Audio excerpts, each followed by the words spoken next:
Here we are looking at two DD based IEMs in the $32.50 price range. The first one is Kiwi Ears Cadenza. This one houses a 10 dynamic driver. There is nothing specific about the dynamic driver, while this one uses a silicone based, you guys can see, silicone PU composite driver.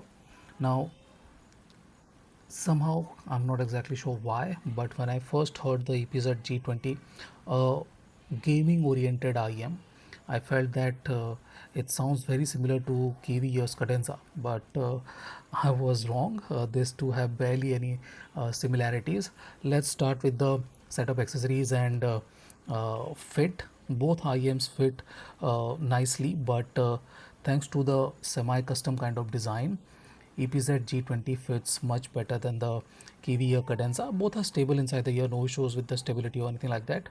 Both have good fit, but EPZ G20, thanks to its slightly wider ear tips, you guys can see, fits slightly better than the Cadenza. If we check the difference in sizes, you guys can see both are similar in volume, but you guys can see the wider ear tip on EPZ G20 is slightly more comfortable than the Kiwi Ears Cadenza. Okay, a bit more stable, has better traction inside the ear too.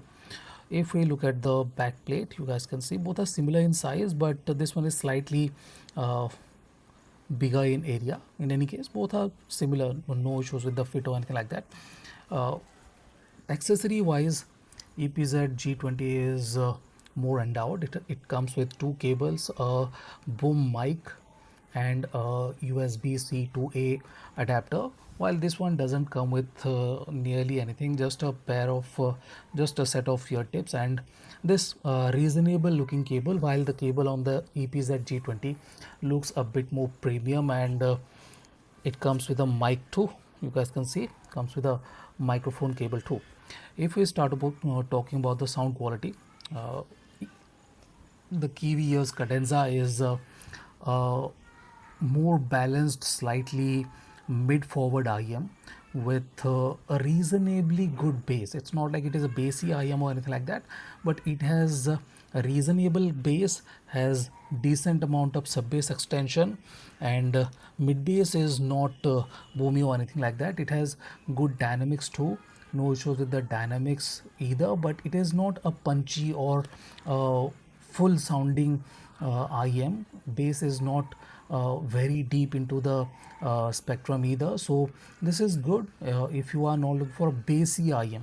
If you are looking for bassy IEM, EPZ G20 has a lot to offer.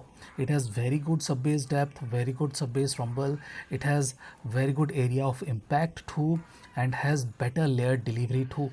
While I was listening to the Kiwi Cadenza, I was not complaining, but while I was listening to the EPZ G20, I was enjoying. Okay, so that's the difference. This one has the extra bit of punch, extra bit of weight behind the notes, which makes the whole experience more enjoyable. While Cadenza is not bad at all, it has good dynamics too. Both have very good dynamics, but thanks to its variation, okay, its ability to hit different notes cleanly, EPZ G20 is a more technically capable IEM, while the Cadenza is a clean sounding IEM. It does not have slow decay or anything like that, so it is a very clean and clear sounding IEM if you are talking about the bass. If we start talking about the mid-range, that is where the Kiwi or Cadenza is more capable. It's a slightly mid-forward IEM with very good note height, very good clarity with both male and female vocals, and no issues with the instrumental height or finishing definition either. It has slightly extra bit of energy that might sound slightly aggressive, but it does help with the clarity and definition and resolution of the IEM, to be precise, and tonality and timbre are slightly leaning towards the metallic side, but it's still fairly in the neutral side, so no issues with that. Has decent amount of cohesion too, no issues with the separation of back and foreground instruments either, so it's a capable mid-range IEM. Okay, when it comes to the mid-range clarity and fidelity, this is a very capable IEM, while the EPZ G20 has a U-shaped signature and does not have a lot of height. Okay, instrumental height is not exactly great with the EPZ G20. Okay, it's not like it is lacking texture or definition or anything like that, but yes, the finishing energy, the finishing extra bit of finishing definition is not exactly available with the EPZ G20. Male vocals are slightly more throaty, they have the right amount of grunt to them, but female vocals are not exactly great with the EPZ G20 because of its slightly shorter note height and slight lack of finishing energy, finishing sharpness. But the Kiwi Ear Cadenza has very good female vocal performance, very good clarity with the female vocals. If we start talking about the treble range, that is where the EPZ G20 is just miles ahead of the Kiwi Ear Cadenza.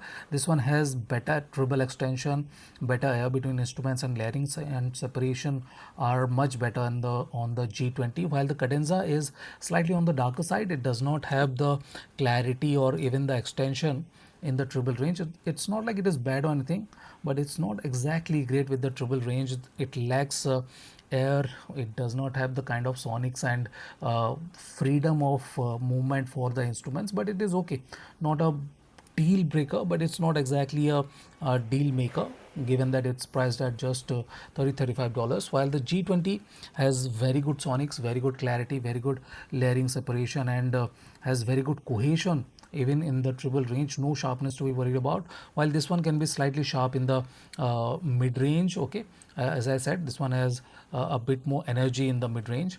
This one has nothing like that. It's a very calm and clear and clean sounding IEM for just $10-15 more. So this is it.